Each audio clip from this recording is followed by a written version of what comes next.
नमस्कार my family, कैसे हो आप सब। मैं आशा करती हूँ आप सब ठीक होंगे। आपके प्यार और आशीर्वाद से हम सब भी यहाँ पे ठीक हैं। तो अभी टाइम हो रहा है सुबह के 4:45 हो गए हैं और मैं किचन में अपने पूरे जोश और एनर्जी के साथ गर्मी में भी लगी हुई हूँ। मतलब जितनी भी गर्मी पड़े, कुछ भी हो, लेकिन हम औरतों का जोश और एनर्जी, जो काम करने का तरीका है, मतलब कि जो काम करना है हमें वो करना है, चाहे गर्मी आ जाए, आंधी आ जाए, तूफान आ जाए, कुछ भी आ जाए। मतलब यहाँ पे मैं पूरी पसीने से तरबदर हो रही हूँ। लेकिन क्या बना रही हूँ, पराठे। वो मतलब सुबह सुबह तो यहाँ पे मैं नमक मिर्च के पराठे बना रही हूँ। रोटी मैंने पहले सेक ली है, तो मैंने सोचा अब एक एक बड़ा, इतना बड़ा पराठा बना लूँ कि एक एक से सबका पेट भर जाए। मतलब थोड़ा बड़ा, 2 रोटियों वजह से हम 2 रोटी लेते हैं ना छोटे वाली, उसकी 2 का 1 पेड़ा ले लिया मैंने, लोई ले ली और उसको बेल के पूरे तवे के आकार का एक पराठा बना लिया। तो सबका एक एक पराठे में ही पेट भर जाए, इतना मैंने बनाया है। तो यहाँ पे साइड में मैंने चढ़ा रखी है सब्जी, जो कि गवार की फली होती है ना। मतलब जितनी देर मैंने आटा माड़ा, ये रोटी सेकी, पराठे बनाए, इतनी देर सिर्फ गवार की फली ही मैंने तेल में फ्राई करी है। क्योंकि ये फिर जैसे आलू साथ में डाल देते हैं ना, तो फिर आलू तो जल्दी गल जाता है, लेकिन ये कच्ची रह जाती हैं। तो इनको मैंने गैस को सिम करके रखा और वो फली हमारी जो अच्छे से तो नहीं पकी, मतलब थोड़ी बहुत कच्चापन है अभी उसमें, तो मैंने साथ में उसके अब आलू ऐड कर दिए हैं। और कुछ लोग इनको बनाते हैं पहले बॉईल करके फिर बनाते हैं, लेकिन बॉईल करने से क्या होता है कि साइडों के जो उनके वो होते हैं ना, मतलब वो छेद छेद से बोलते हैं, जैसे वो टाइट वाला पार्ट होता है, वो फिर दांतों में फंस जाता है, वो अच्छे से वो होता नहीं है। तो मुझे वो वाली अच्छी नहीं लगती, मैं इसलिए थोड़ा सा फ्राई करके फिर बना लेती हूँ। तो आलू अब डाल दिए हैं, उसके बाद मैंने सारा मसाला जो वो भी है वो ऐड करना है, फिर इसके अंदर टमाटर ऐड करके इसे कंप्लीट कर देना है। और आज मतलब कल से, वैसे तो सैटरडे का इनका पीटीएम था मेरे बच्चों का, इनकी छुट्टियां हो गई हैं स्टार्ट, तो सारा दिन अब करेंगे शैतानियाँ। ये घर पे मुझे जाना है स्कूल, और हमारे स्कूल में भी वैसे बच्चों की छुट्टियां स्टार्ट हो गई हैं, लेकिन अभी हम टीचर्स को 30 तारीख तक जाना है। और आज का हमारा काम होगा आईडी कार्ड की लिस्ट बनाना। जैसे कि न्यू सेशन स्टार्ट हो गया है, तो अभी हमारे बच्चों के आईडी कार्ड नहीं बने हैं, तो उनकी लिस्ट प्रिपेयर करनी है हमें। मतलब जो जो डिटेल आईडी कार्ड में जाती है, वो सारी आईडी कार्ड के अकॉर्डिंग, जो आईडी कार्ड का फॉर्मेट होता है उसमें ऑनलाइन फिल करनी है, तो उसमें भी बहुत सारा टाइम जाएगा। तो मुझे लगता है पूरे दिन में आज यही हो पाएगा। और चेकिंग के लिए नोटबुक भी रख रखी है बच्चों की, जिनका जैसे जो बच्चे लेट एडमिशन होता है या कुछ कहीं इधर उधर गांव वगैरह में चले जाते हैं, वो आते हैं, तो मतलब उनका भी काम बहुत चेक करने वाला रखा हुआ था, तो उनकी नोटबुक रख ली हमने अपने पास चेकिंग के लिए। और उनको बोल दिया कि 2-3 दिन बाद ना आप इनको ले जाना, तब तक ये चेक हो जाएंगी। तो कल वो काम शायद निपटाएंगे हम चेक करने का, आज तो सिर्फ वही लिस्ट बन जाए वही काफ़ी है। तो यहाँ पे मेरा किचन का काम हो गया है कंप्लीट, मतलब कि सब्जी बन गई है और रोटी भी बन गई है, और अब मैं लगाऊंगी झाड़ू। बच्चों को बाद में खड़ा करूँगी सारा काम निपटाने के बाद। तो चलिए सारा काम निपटा लेते हैं, फिर मिलती हूँ आपसे। तो गाइस ये देखिए, हमारे यहाँ पे हो रही है बारिश। मतलब बूंदे तो नहीं दिख रही होगी क्योंकि इतनी तेज़ बारिश नहीं हो रही, हल्की फुल्की हो रही है, लेकिन मोटी मोटी बूंदे आ रही है। देखिए रोड दिख रहा होगा आपको, गीला गीला, मतलब रोड पे बूंदे गिरती हुई दिख रही होंगी। ये देखिए,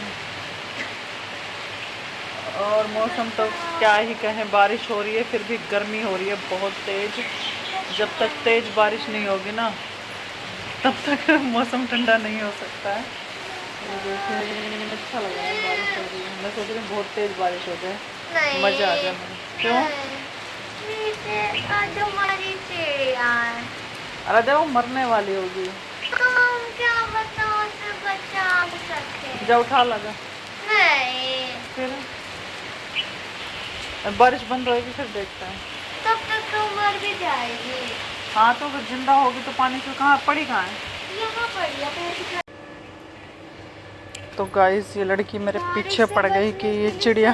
देख के चलो, कहीं उसकी टांग वांग ना पड़ी हो, मरी हुई पड़ी है। क्यों मर गई? नहीं, मरी हुई नहीं पड़ी। सांस ले शिवाय, नीचे देख के चल, नीचे देख के चल। पीछे पड़ गई, चिड़िया पड़ी है, सांस ले रही है, वो कर रही है। इसे किसी डॉगी ने उठा लिया मुझे लगता। बच्चा है चिड़िया का, ये चिड़िया नहीं है।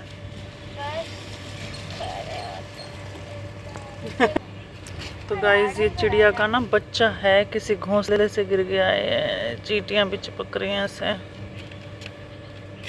डॉगी ने नहीं उठाया। टांग भी टूट गई इसके।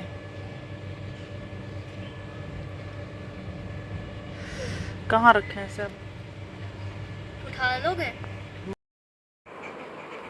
तो गाइस ये देखिए, जैसे ही मैं स्कूल से आई ना, तो राज ने बोला कि मम्मा यहाँ से ना एसी के बटन से आग निकल रही थी, मतलब ये देखिए पूरा जल गया। ये पापा आए हैं, मतलब अभी ठीक करके गए हैं। गर्मी इतनी हो रही थी इससे ज़्यादा, मतलब जब से स्कूल से आई मैं इतनी गर्मी सो भी नहीं पाई, पसीने पसीने से पूरा भीगी हुई थी। देखिए पूरा अंदर तक जल गया। ये तो शुक्र है पर्दा साथ में नहीं था, ऐसे चल रहा था तो उन्होंने पर्दा हटा रखा था और वो आग नहीं पकड़ी। ये देखिए तो ये पूरा धुआं धुआं निकल रहा था। तो मुझे लगा पहले स्टेपलाइजर में से निकल रहा था, तो इसने बोला नहीं है प्लग में से। तो पापा अभी नया प्लग लगा के गए और बस अब जाके, और फिर इतनी देर में आंधी और बारिश आ गई, मतलब रात के 9 बजे में बारिश और आंधी आ गई इतनी तेज़, और लाइट भी चली गई। तो ये देखिए आप मेरे फेस पे भी देख रहे हो कि पंखे के नीचे खड़ी हूँ फिर भी पसीना इतना आ रहा है इससे ज़्यादा, क्योंकि पंखे की हवा ऐसी लग रही है गर्म, जैसे गर्म लू नहीं चलती ऐसे चल रही है। और लाइट अभी है नहीं, बाहर आंधी और बारिश आ गई वो तेज की। तो मतलब अब पता नहीं कब आएगी लाइट, रात को सो भी पाएंगे कैसे, क्या ही हाल होगा, मतलब कुछ भी समझ नहीं आ रहा। इतनी गर्मी हो रही है बहुत तेज़। और आप सभी से रिक्वेस्ट है कि जैसे कि आप सभी को पता है गर्मी हो रही है बहुत तेज़, और इसमें पता है क्या होता है, जैसे फ़ोन फटने का ज़्यादा डर होता है, और जैसे कि हमारे बिजली के बल्ब होते हैं या जो कुछ भी होता है ना, तो उनके जलने के ज़्यादा चांस होते हैं। बस इतना ध्यान रखें। ये तो शुक्र है कि ये जो कुछ भी हुआ दिन में हुआ, अगर रात में होता तो पता नहीं, हम तो सब सोए पड़े थे, क्या ही हो जाता है ना।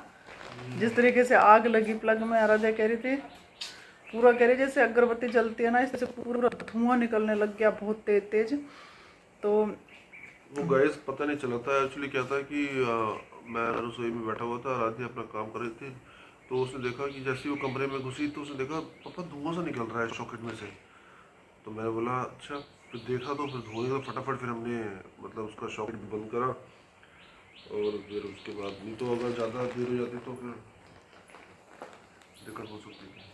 वही तो। और ऐसे ही एक बार पहले ऐसे भी इसी प्लग में ना हमारा पहले, मतलब हो गई है 7-8 साल पहले की बात है, तो कूलर लगा हुआ था तो इसमें आग लग गई थी। तब तो इतने आग के भपके निकलने लग गए थे, और तब भी मतलब ऐसे ही तेज़ गर्मियों का टाइम था। तो मतलब आप सभी से ये रिक्वेस्ट है कि गर्मी के जो भी गर्मियों में मतलब ख़ास ध्यान रखना चाहिए हमें बिजली के प्लगों का, बटनों का, कि कहीं से कुछ दिक्कत तो नहीं हो रही उनमें। और पापा भी यही कह रहे थे कि प्लग को ना हमेशा परमानेंटली लगा के मत रखो, उसे बीच बीच में ना निकाल लिया करो स्विच से, क्योंकि निकालने से ना क्या होता है कि उनके अंदर की जो हीट होते हैं ना वो थोड़ी सी ठंडी हो जाती है, और उनके जो पेच होते हैं ना वो कसते रहना चाहिए हमेशा, क्योंकि वो लूज़ होता है तभी वो करते हैं, मतलब आपस में तारे वारे भिड़ जाती है तो उसमें आग वाग निकलने लग जाती है। तो गर्मी तो बहुत तेज़ हो रही है, बस अब हमें कैसे करना है कैसे नहीं करना है, और आपके वहाँ कैसी गर्मी है बताइएगा ज़रूर, और प्लीज़ ध्यान रखिएगा बच्चों का। और इस तरीके के हादसे होने का मतलब गीजर वीजर तो अब गर्मियों में हम यूज ही नहीं कर रहे हैं, लेकिन जितना कुछ जो कुछ भी कर रहे हैं प्लीज़ बस सेफ रखिए खुद को और अपने बच्चों को। तो चलिए अभी तो रात को 9 बज चुके हैं और लाइट अभी तक आई नहीं है, गर्मी हो रही है बहुत तेज़। और आप सभी से रिक्वेस्ट है प्लीज़ वीडियो को लाइक कीजिए, चैनल को सब्सक्राइब कीजिए और वीडियो को शेयर भी कीजिए, है ना। Please please please. तो मिलते हैं नेक्स्ट वीडियो में नेक्स्ट व्लॉग के साथ।